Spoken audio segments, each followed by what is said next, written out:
Cette vie n'est pas quelque chose à part du Seigneur Jésus. Cette vie est une avec lui-même. Comme l'apôtre le dit, c'est Christ qui est notre vie, et notre besoin est de découvrir ce que Christ est en nous et de vivre en conséquence. Ainsi, dans un sens très réel, il s'agit pour la vie d'obtenir davantage de nous, plutôt qu'une question pour nous d'obtenir plus de vie. C'est en tout cas la voie du fonctionnement de la vie. Ainsi, dans l'ordonnancement de Dieu, ceci doit s'accomplir dans un monde où la mort règne toujours et travaille, car dans ce monde, la destruction de la mort n'a pas encore été manifestée.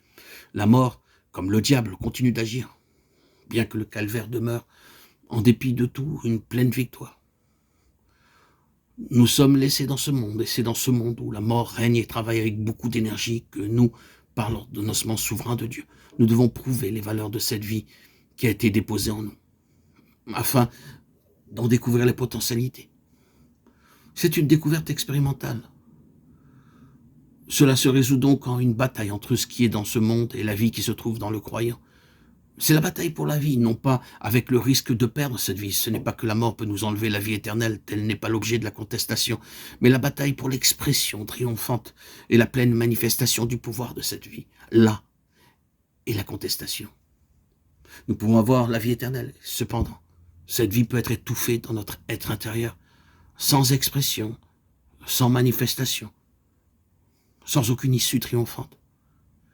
Cette vie peut être là, mais à l'étroit, comme étouffée. Ce qui est vrai dans le cas du croyant individuel peut l'être également dans le cas de l'Église, comme compagnie corporative. Elle peut avoir la vie éternelle, et qu'il n'y ait cependant aucun témoignage qui exprime la présence de cette vie, ou alors dans une mesure si limitée. À cette expression, à cette manifestation, et non seulement à la possession de cette vie, mais aux témoignages résultant de cette possession, sont liées des questions qui sont rien de moins que la résurrection et la seigneurie de Jésus-Christ.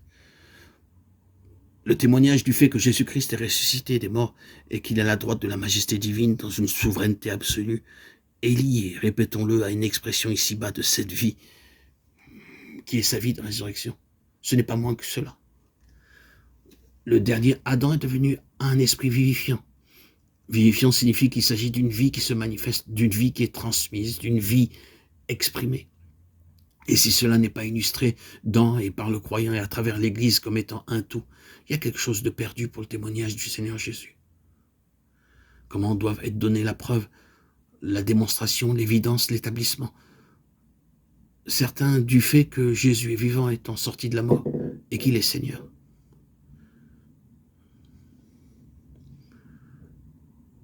C'est par l'expression triomphante de sa vie dans les siens. Ce n'est pas par une déclaration doctrinale. Que Christ soit ressuscité des morts et qu'il est Seigneur, cela n'a jamais été prouvé par des déclarations doctrinales. Votre confession de foi peut inclure le fait que vous croyez que Jésus est mort, qu'il est ressuscité, qu'il est monté au ciel et qu'il est à la droite de la majesté divine. Mais comment allez-vous prouver votre déclaration? Quelle est l'évidence donnée par Dieu à ce sujet?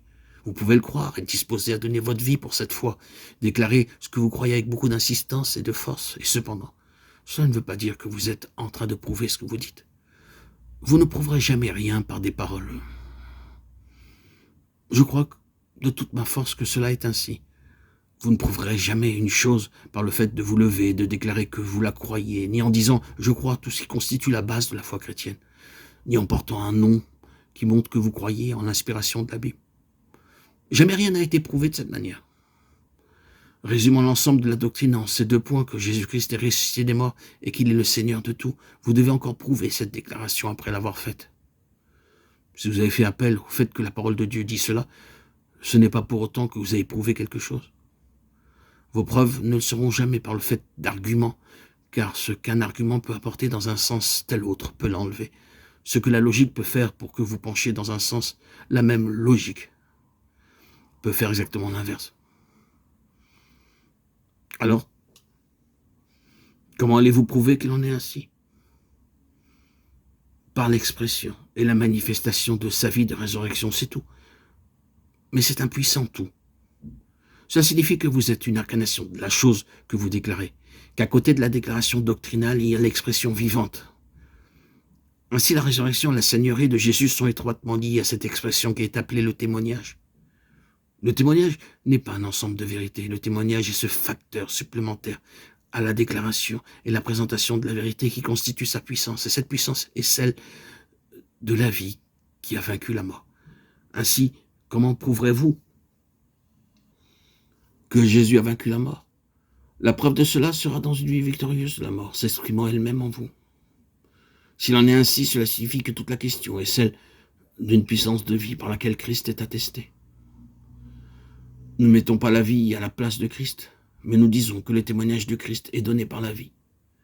Nous ne parlons pas de la manière de vivre, mais de cette puissance de vie, de l'impact d'une force spirituelle qui émane de lui, comme étant sur le trône, de la manifestation d'une puissance spirituelle plus grande sur un royaume spirituel.